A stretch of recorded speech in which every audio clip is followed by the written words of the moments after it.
Hello guys, this is Terry from Genki Gaming TV, and this is our Yokai Watch episode 22, 2019 edition episode review. I apologize for this being late. I ended up getting sick a little bit Sunday and then got really sick on Monday. I thought that maybe it was just a little bit of allergies, but it was a lot of allergies. But let's just get on with this episode review. This episode was trash.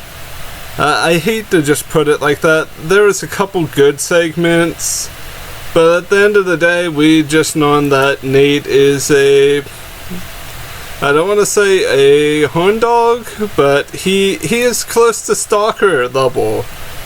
He's basically stalking Fumi-chan or Katy. If he didn't have spy cameras in her room, I would not be surprised. You have to be pretty calculated and pretty stalkerish to time your good morning, good night. And it's not like a mutual good morning or good night, because she never says good morning or good night back to him. And that's the first major point of this episode, other than Zanbarato or Katana being in the episode and growing Nate's hair to the point that he was Rapunzel. Okay, this episode had tons of puns. And Nate was lazy. Nate read manga. Nate got yelled at by mom because mom is great and Katy is not great. I mean, Nate is good, but this episode capitalized on the fact that summer vacation makes you lazy and your hair will get you drinks, choco bars, and candy if you're nice to it. Oh, that's if you're being inspirited by a katana. But Whisper got mad because it's not always a yokai, but it is. It always is a yokai. This first segment is pretty okay, even though the One-chan side was more confusing than the fact that Jibanyan now has 6 One-chan sides, and this one summons people to cut Nate's hair. Even though this all ends in failure because Nate becomes bald temporarily,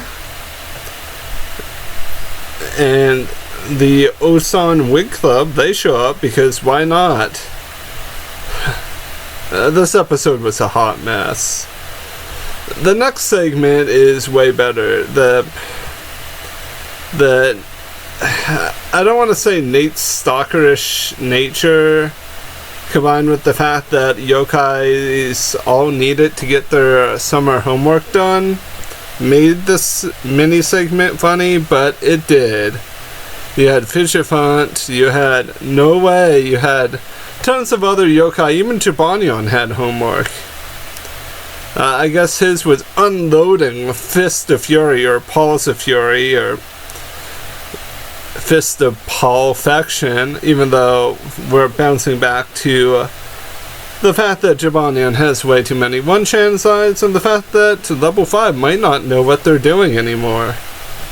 Because the One-chan side used in the Katana segment was really, I don't want to say it was pointless, but it was pointless. I just want to know what level 5 is thinking. I think they're tailoring this towards the age group of 4 to 9. That they no longer, 4 to 11, they no longer really care about the older demographic. But yeah, Yokai got beat up because Jibanyan needed to finish his homework, and then Katy got beaten up because other yokai were waiting in his room and needed to beat him up, or to tackle him, or attack him, or to do attacks to him in order to finish their homework. Kind of like Fishifant needing to get, I think, 100 people to need to go to the bathroom. or something like that. That's like some daily quest shenanigans from like other games.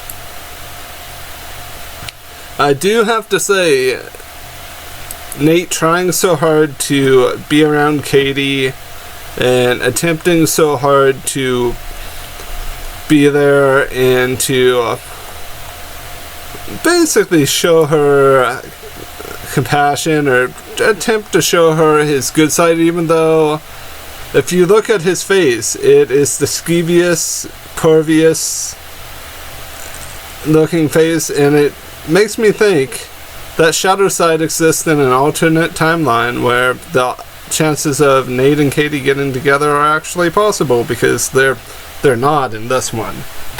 Not whatsoever. I mean, there's still a possibility. We still have 100 episodes of this to watch. Moving on, Koma-san and Komajiro learn that penguins are easily instructed.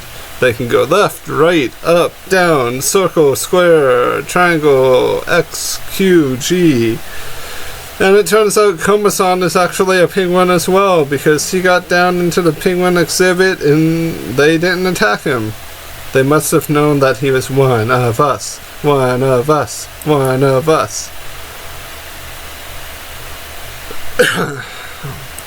So, yeah. That segment was actually kind of funny. It's not bad, but not nearly as hilarious as the next segment, which involves Jibanyan, Nate, and Whisper trying to catch Noko. This was the best part of this episode. No one can tell me otherwise. This was the only part of it I truly enjoyed. If Yokai Watch becomes just Nate, Jibanyan, and the glorious Whisper trying to capture our favorite little friend Noko, then I am completely fine. Because it's hilarious. Like Nate driving a car into a tunnel, Whisper and Jibanyan being hit by tree branches and being bumped unconscious. That's kind of funny. The fact that Nate and Jibanyan both smacked themselves with fans is kind of funny too. What I'm just saying is this segment redeemed the episode to the point that it was fun to a certain degree.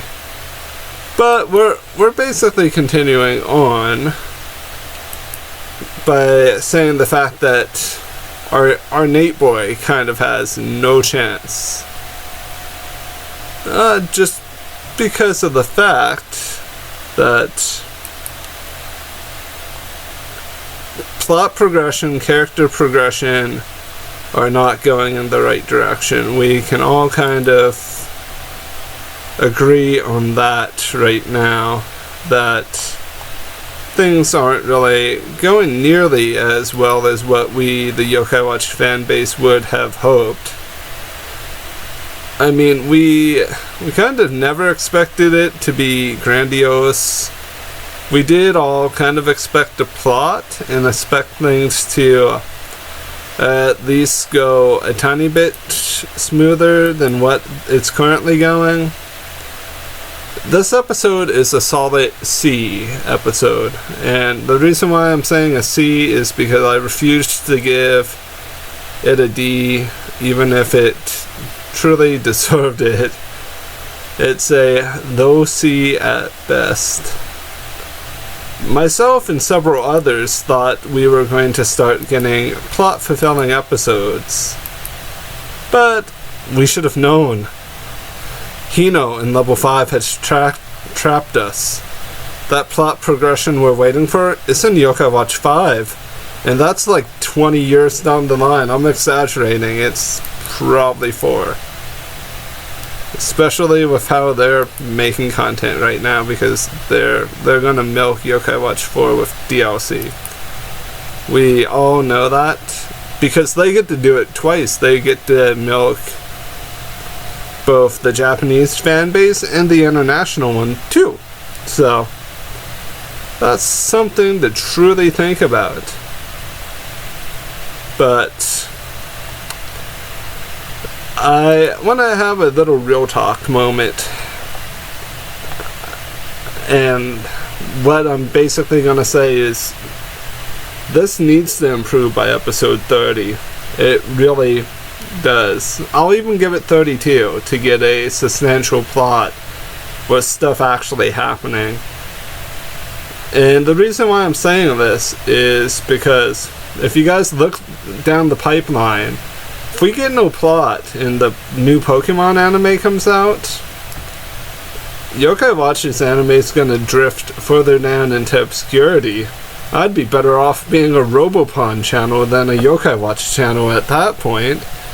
I'm kidding, by the way, with that last statement, because Robopon, no matter how good of a game it is, Yokai Watch still has a better story. Also, look up Robopon. It was fun at the time. It was for the Game Boy Color, and they made 2 versions for the Game Boy Advance, and then it died. And also, we have Monster Rancher coming back out, so Yokai Watch has pressure and threats on the video game front, and there probably is going to be some pressure on the anime front as well, even though nothing's been announced for Monster Rancher. But if Monster Rancher 1's remake does well for the Switch, I'm sure there's going to be an anime for Monster Rancher 5. What I'm trying to say is, I know we're all frustrated about how things are per the series, and I think that we need to get our thoughts together, and I think I'm going to do a Yokai Watch Town Hall style video. I might even get Ash and the Yokai Advisor in on this, because we're in a really weird situation where Yokai Watch 4 is a fun game to play. I am at chapter 3 or 4. I've been playing a little bit casually because I've been doing other stuff for the channel, plus I've been sick on and off again. So I've not really gotten as far as what I've wanted to. But it's a fun game. It's sad that the anime itself, the new one, is kind of... I can't use the old adage because it has cursing in it, so I'm gonna paraphrase. Level 5 is kind of pooping where they eat, if you really think about it. Because the anime and games, the original, released fairly close together in Japan because of the whole fact that Level 5 wanted to do cross-promotional stuff. At the same time, the popularity and craze did have a subplot to each range of episodes. We didn't just get constant back-to-back fart jokes. And we didn't get constant back-to-back Nate is a pervert situations. We actually got somewhat of a story that allowed Nate or Katy to grow as a character, was still allowing jokes to be in there. So what I'm saying is we need a new anime director and a new writer. But that's been it for this episode review. Hopefully next week, or this week I mean, is so much better. I do have to say, you can have a bad episode or two within a string of 10 and the series still be good.